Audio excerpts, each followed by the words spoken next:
because as I said before, I grew up reading a lot as well. And so if you can imagine somebody living in the hood, in the projects, at 14 years old, reading Wretched of the Earth by Frantz Fanon.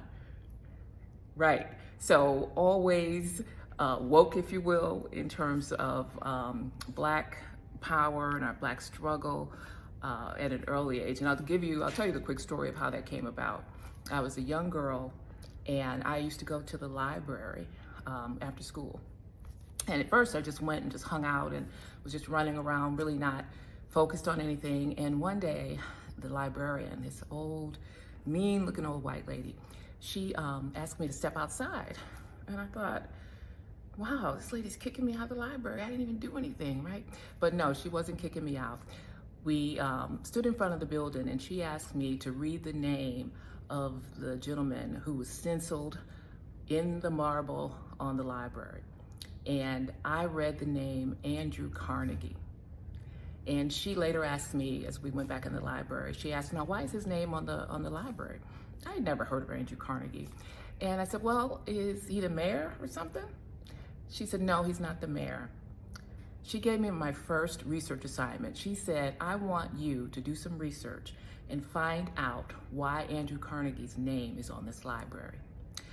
And if you can imagine, this young little girl from the hood, I think she asked me to read the name because she wanted to first know if I could read, which was very important because, as you know, quite a lot of people in our community and in the inner cities can't read.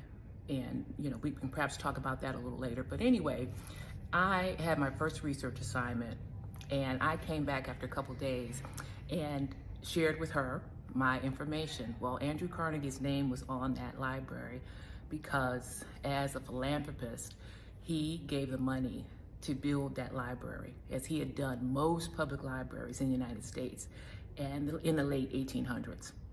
Most people don't realize that public libraries were not a government idea. They were an idea of one wealthy individual who decided to use his wealth to educate people. And what Andrew Carnegie said was, the library is the poor man's university.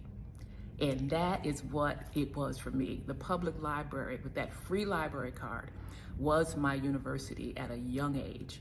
I tell the story of how I went from the hood to Harvard.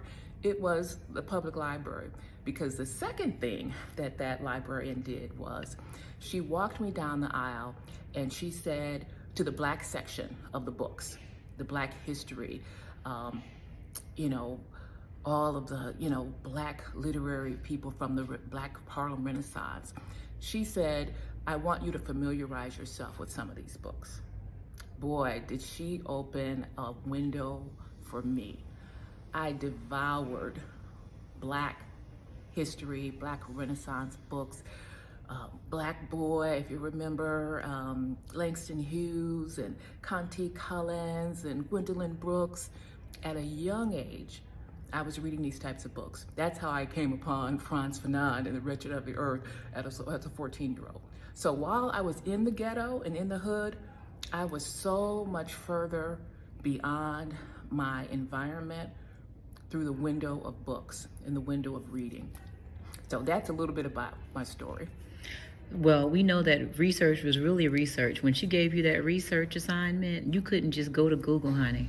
Back then, when someone gave you a research assignment like that, you literally had to go through books. She had to first teach me how to read the card catalog.